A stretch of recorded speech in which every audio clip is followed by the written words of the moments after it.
infak ya hari ini ya. Nah, ada 1.000, terus nanti bagi 2 aja. Aku GoPay, kamu GoPay. Jadi kita udah infak berdua, oke? Loh, kok cuman infaknya 1.000 doang? Kan kamu tadi uangnya udah banyak. Masa perhitungan sih buat sedekah? Loh, emang kenapa kalau misalnya infak banyak, infak sedikit gitu? Kan sama aja, uang yang kita punya kita kasih, kita sedekahin, sama kan?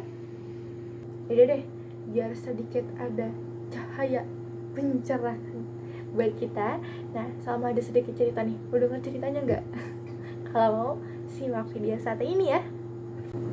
Assalamualaikum warahmatullahi wabarakatuh. Alhamdulillah alamin.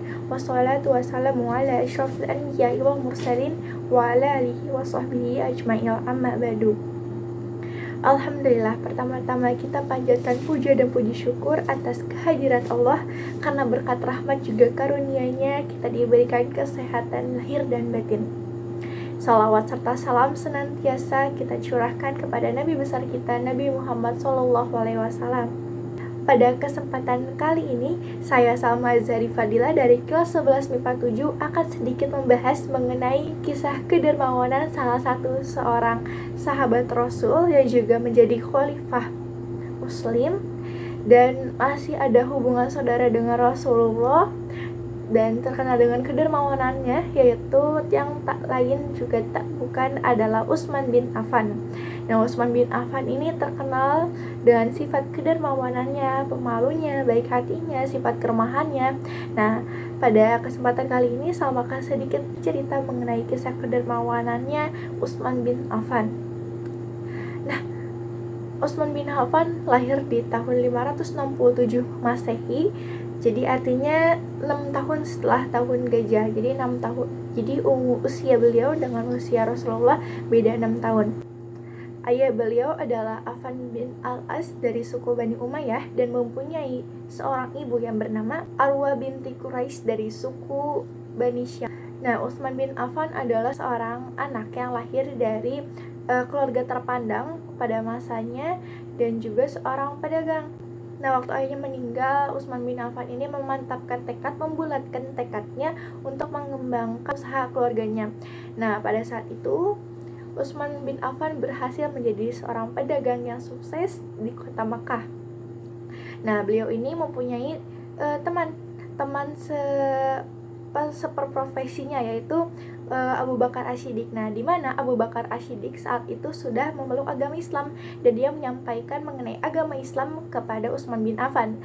Nah, pada saat itu tanpa keraguan hati Utsman bin Affan memutuskan untuk memeluk Islam, dan pada saat itu juga Utsman bin Affan bersama dengan Abu Bakar Asy-Siddiq mendatangi rumah Rasulullah, dan saat itu juga Utsman bin Affan mengucapkan syahadat dan memeluk Islam. Makanya Utsman bin Affan ini termasuk kepada golongan as-sabiqun awalun, orang-orang yang awal masuk Islam. Nah, kali ini kita akan membahas dari sisi dermawannya. Kalau berdermawan ini pasti berhubungan dengan sedekah. Nah, sedekah itu apa sih?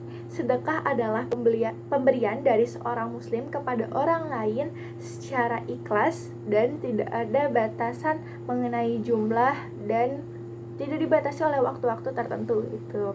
Nah, seorang Utsman bin Affan ini terkenal dengan kedermawanannya karena sering bersedekah di jalan Allah gitu. Nah, salah satu kisahnya yang tidak asing lagi yaitu kisah saat beliau di perang Tabuk. Jadi, perang Tabuk ini adalah perang yang melawan suku Romawi, bangsa Romawi. Nah, saat hendak perang Tabuk ini Rasulullah kan menyiapkan segala persiapan juga perbekalan untuk perang Tabuk ya. Nah, perang Tabuk ini perang melawan bangsa Romawi. Nah, pasukan yang akan dibawa untuk melawan bangsa Romawi pada saat itu adalah 30.000 orang. Itu kan bukan jumlah yang sedikit ya, dan menimbang juga pada saat itu orang-orang yang saat itu berangkat perang berasal dari masyarakat kecil yang kurang mampu, yang tentunya tidak mempunyai perlengkapan juga perbekalan untuk perang.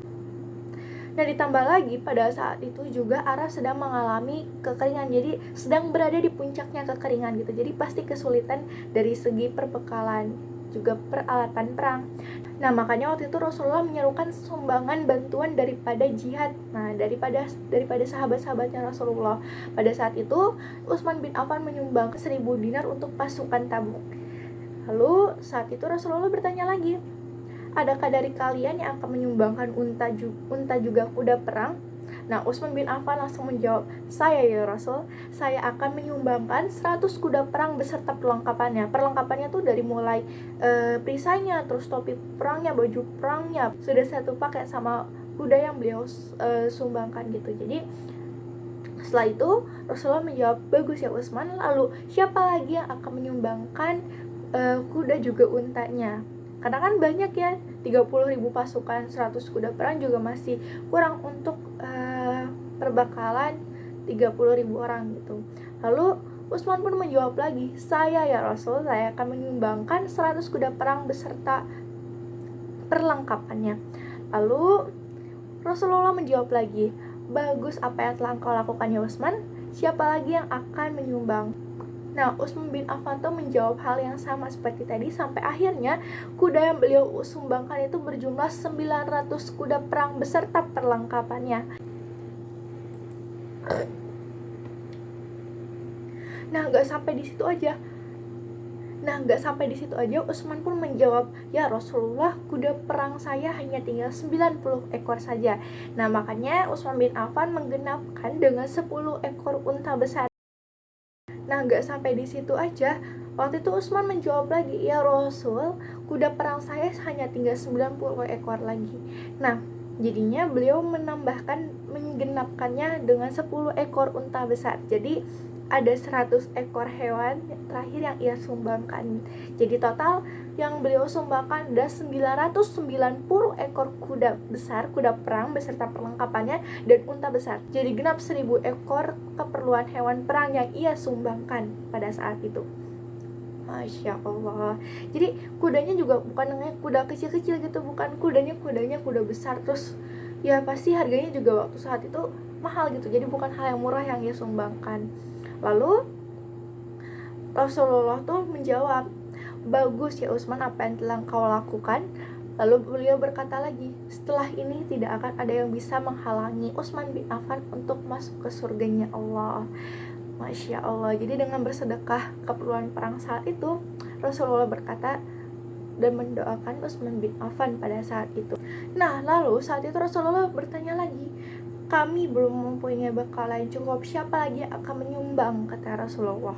Lalu Utsman bergegas ke rumahnya dan dia mengambil 10.000 dinar untuk diinfakkan, disumbangkan kepada pasukan perang. Lalu Rasulullah berkata, bagus ya Utsman, sumbangkanlah. Lalu Rasul berkata lagi, semoga Allah mengampunimu ya Utsman, apa yang engkau rahasiakan dan apa yang engkau tampakkan, semua yang engkau lakukan sekarang, jika engkau salah mau engkau sembunyikan atau engkau katakan, Allah subhanahu wa ta'ala akan mengampunimu, dan apapun yang terjadi di hari kiamat nanti tidak akan membahayakanmu. Masya Allah. Jadi dengan sedekah tadi, dengan infakkan hartanya kepada pasukan perang, Rasul berkata seperti itu. Lalu Rasul masih bertanya lagi, siapa yang akan menyumbang lagi? Karena kan pasukan perang yang akan dibawa itu 30.000 pasukan perang. Gak sedikit gitu orang yang waktu itu pergi perang, dan kebutuhannya juga pasti banyak. Jadi Rasul bertanya lagi, dan Utsman tuh langsung pulang ke rumahnya membawa 700 ukiah emas. Nah, 700 ukiah emas pada saat itu jika dinominalkan pada masa sekarang yaitu setara dengan 10 miliar rupiah. Masya Allah. Jadi sudah menyumbangkan 990 ekor kuda perang beserta perlengkapannya, ditambah dengan 10 ekor unta besar, dan lalu dilanjut dengan menyumbangkan 1.000 dinar, dilanjut lagi dengan menyumbangkan 10.000 dinar, dan menyumbangkan 700 ukiah emas. Makanya disebutkan dalam Imam Al-Hakim Abu Hurairah berkata, Utsman bin Affan telah membeli surga 2 kali dari Nabi Muhammad SAW, karena berkat sumbangan juga sedekah yang disumbangkan kepada pasukan perang tadi dengan rasa ikhlasnya. Kok bisa ikhlas sih? Ini dibuktikan dengan karena bangsa Romawi memutuskan untuk tidak berperang pada saat itu. Jadi kalau misalnya nggak berperang, keperluan perang, terus harta yang tadi di 10.000 dinar, 1.000 dinar, emas 700 ukiah emas, 1.000 ekor hewan yang sudah disumbangkan itu masih bisa aja nih beliau minta kembali menjadi milik beliau. Tapi Utsman bin Affan tidak meminta sedikit pun, tidak meminta satupun untuk dikembalikan lagi. Beliau ikhlas diinfakkan, disumbangkan kepada pasukan perang, pasukan muslim gitu. Jadi sudah rasa ikhlasnya beliau untuk menyumbang, terus nggak meminta balasan untuk kembali, hanya mengharapkan ridhonya Allah, hanya mengharapkan ampunan dari Allah dan mengharapkan surganya Allah pada saat itu.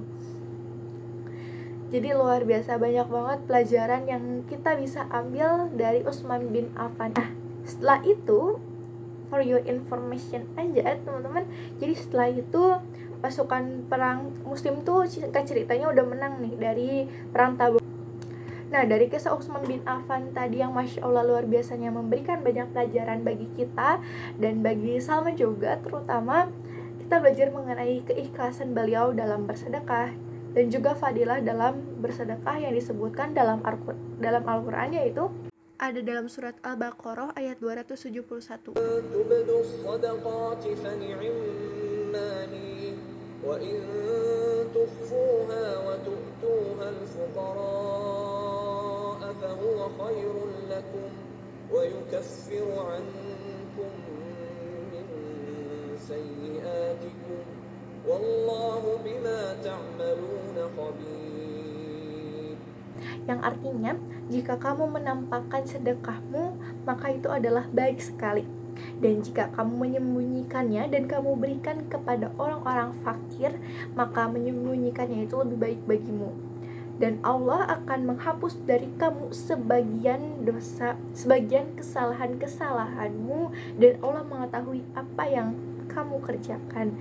Jadi berdasarkan dari kisahnya Utsman bin Affan tadi, dari Imam Al-Hakim Abu Hurairah bahwa Utsman bin Affan telah membeli surga dari Rasulullah sebanyak 2 kali. Jadi karena kemurahan hatinya, karena kecintaannya Utsman bin Affan terhadap sedekah di jalan Allah, maka dosa-dosa beliau diampuni. Dan Utsman bin Affan salah satu dari 10 orang yang dijanjikan masuk surganya Allah gitu teman-teman. Jadi banyak banget pelajaran yang bisa diambil dari seorang Utsman bin Affan. Sebenarnya enggak, kisah ini tuh masih sebagian kecil banget kisah kedermawanan dari Utsman bin Affan. Ada kisah-kisah lainnya mulai dari kisah perluasan Masjid Nabawi gitu, terus dari kisah saat Utsman bin Affan membeli sumur mata air untuk kaum muslim. Nah, sumur mata airnya ini sampai sekarang masih ada airnya, masih ngalir gitu, masih bersih, masih jernih. Kan jadi suatu hal yang luar biasa gitu ya, karena keikhlasan beliau dalam membeli sumur itu untuk para muslimin. Jadi siapa aja boleh minum di sumur itu waktu itu. Sampai sekarang sumurnya masih ada, siapapun boleh minum di sumur. Jadi karena keikhlasan sedekahnya Utsman bin Affan, sumur itu sampai sekarang masih diberkahi sama Allah. Airnya masih jernih, terus masih bisa diminum sama siapa aja gitu. Karena kan emang jarang banget itu sumur bisa bertahan sampai beribu-ribu tahun gitu. Dan di sumur itu juga ada kebun kurma gitu. Di sekitaran sumur itu ada kebun kurma yang waktu itu beliau juga beli. Nah, kebun kurma itu beliau kembangkan, beliau tanamin benih-benih yang bagus, terus beliau pekerjakan orang di situ untuk mengurus kebun kurmanya itu, dan sampai sekarang kebun kurmanya itu masih ada. Dan uniknya Utsman bin Affan ini punya nomor rekening gitu di Arab sana, karena saat pemerintahan Ali bin Abi Thalib waktu itu sampai sekarang kebun kurmanya itu diwakafkan atas nama Utsman bin Affan, dan hasilnya itu sebagian disumbangkan untuk kaum muslimin dan sebagiannya lagi untuk keluarganya Utsman bin Affan. Jadi sampai sekarang masih ngalir nih pahala sedekah jariahnya Utsman bin Affan. Bahkan setelah beliau wafat beribu-ribu tahun, pahala sedekah beliaunya tuh masih mengalir gitu dari sumur tadi, terus dari kurmanya tadi, karena sumur sama pohon kurmanya ini tuh masih ada gitu sampai sekarang. Jadi karena keikhlasan hati seorang Utsman bin Affan dalam bersedekah, sampai hal yang gak bisa dibilang gak mungkin terjadi gitu, itu terjadi itu teman-teman. Jadi banyak banget fadilah dari bersedekah, dan banyak banget hal yang bisa kita contoh dari kepribadian Utsman bin Affan.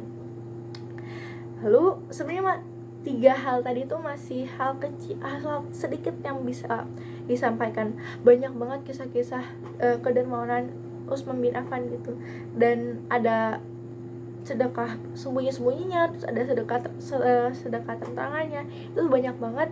Dan teman-teman semua bisa cari lagi dari ceramah-ceramah di YouTube gitu, dari Ustadz Khalid bisa lama gitu, atau dari sumber-sumber yang lainnya. Banyak banget cerita-cerita tentang Utsman bin Affan yang bisa kalian pelajari dan bisa kalian petik hikmahnya.